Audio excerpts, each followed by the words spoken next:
Hello everybody, this is Fernando for the latest Cryptids and Monsters video. Alright, let's go ahead and let's do another entry here. This one yet again based on one of your new suggestions. This one having to do with yet another mishmash of sorts when it comes to a familiar looking cryptid, something that's almost like a cousin associated with a famous cryptid here in the US. But this one is found there in Central Asia. Plus, there's a very interesting example of this cryptid, like a down to one single cryptid from this clan, if you could call it. They ended up having almost a domesticated life. I'm going to cover it actually on another video, but I'll just very briefly mention it here. But it goes to show how there's so much fascinating stuff still when it comes to the world of cryptids, stuff that I have yet to uncover and that I love sharing with everyone here. And in fact, you're looking at a picture or representation of this species now. They go by a very unique name too. They're known as the Almas. So let's go ahead and let's talk about all the fascinating info associated with this Central Asian cryptid. So what is this Almas? Again, it's found there in Central Asia. Very, very old cryptid. In fact, some of the earliest sightings have been around since the 15th century. But of course, there could even be before that time period, especially when people, let's say, weren't around at that area. But yes, it's a mishmash of sorts because if you take your average Bigfoot, like the big all-star one that's here in the US, but instead mix it more with a human, that's essentially what you have here. So it's not necessarily a Bigfoot, nor is it a human, but it's almost like if you mated the two, this would be the result. In fact, almas have been stated as being more human-like than anything else.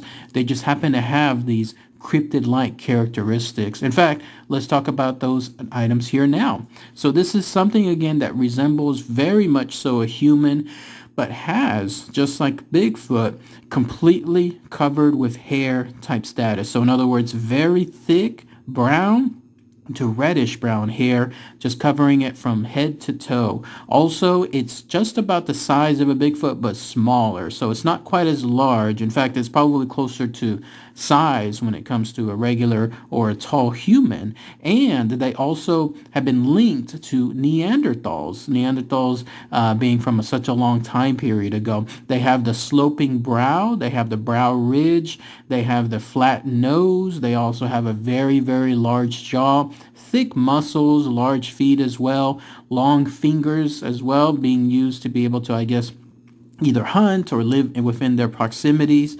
But all of this stuff basically culminates into this almas. And then also the name in of itself has a meaning. It's a Mongolian word for wild man. So again, that gives you an idea, like if somebody, a regular human, let's say, was just born out there in the middle of nowhere, in this case of a forest, and grew up and then just let all the hair grow out and so on, this would probably be the closest representation to an almas, and it could still be, just like the Neanderthals, a lost subspecies of humans that just happens to be out there in those regions enjoying life as is, maybe having a few brief encounters with humans. If you wanted to find them specifically, you would have to go to the Asian mountain regions of Pamir, and then there's another one, Mongolian mountain range called Altai. Some of you that are in those areas might know more information about this, about the locality, but yeah, anything involving those regions, that seems to be the location of these cryptids. And when I mentioned clan earlier, I literally mean it.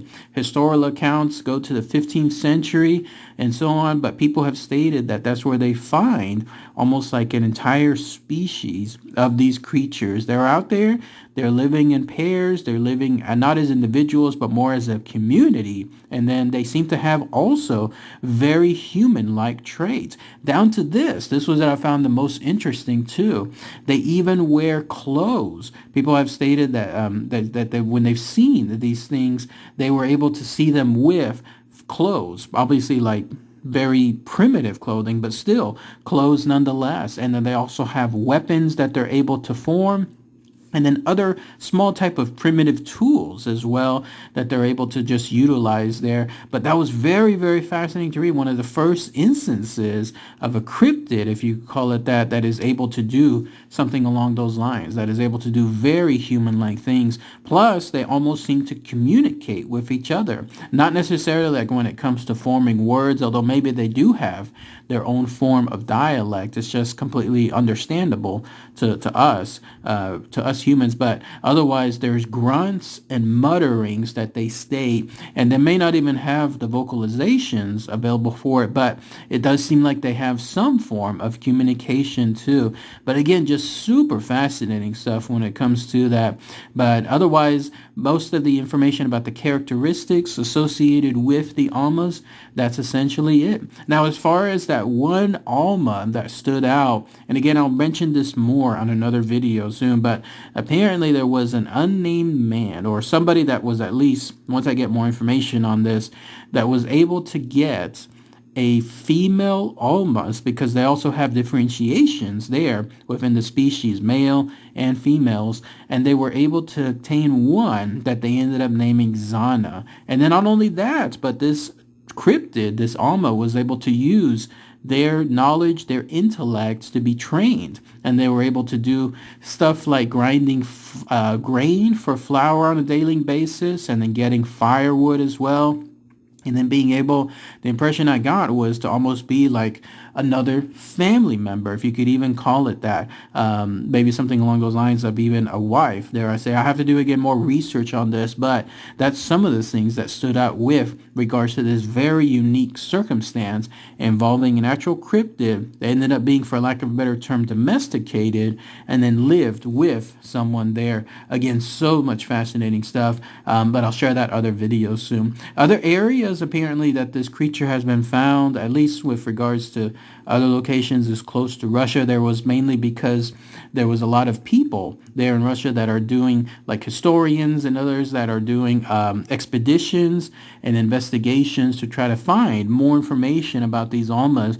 They were even to do this. There was a professor by a guy named Boris Porchnev, who in 1964 utilized something involving a cone-shaped skull and then teeth structures to indicate where the roots were of these Almas, where they came from, where the descendants were, and so on. And then that's where they were able to theorize, or actually gather more evidence, how they were grouped in families, how they dwelled, in other words, as communities, how they had homes, except these homes were actually more like holes in the ground, but still, just like ants and any other animal that's living underground, they definitely had a very large infrastructure, planned infrastructure, intelligent one, that they could move around and so on. And then he was also able to find proof or chronicle that they were excellent swimmers, that they were excellent runners as well, that they were almost like humans when it came to their diets, like they had meat involving small animals, and then also fruits and vegetables,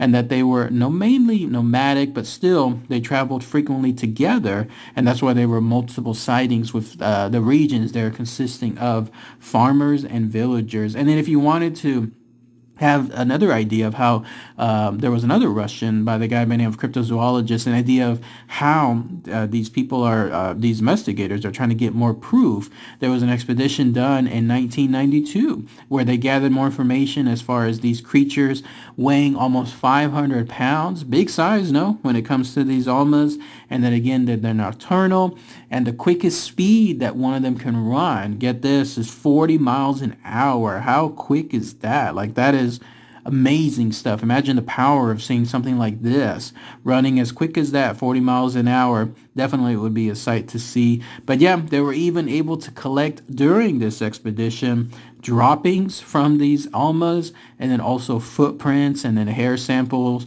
So again, lots of interesting information tied to it that continues almost to this day, as far as the sightings, the expeditions, the investigations, and then trying to get more proof associated with these Almas. But that's pretty much it. That's all the information associated with these very, very unique mishmash-like creatures. If anybody has any more info, maybe something I missed from, let's say, that one Alma that had that existence, that the one that was named Zana with that man, then please post it below, because I'll be happy to take a look and then start seeing what I can post soon for that other video. And if anybody has more info on a local level, I definitely love to hear that. You know how much I love seeing information about what people know about those regions. So those of you, again, that maybe have passed by the Mongolian mountain range called Altai, or maybe some of the other Asian mountain ranges called Premier. And then there was another one that I missed, one by the name of Caucasus. If anybody has any information on that, then definitely please post them below. Maybe family members or the locals that have heard rumors about these creatures. I would definitely love to see that info. All right, everybody. Thanks again as always. Take care.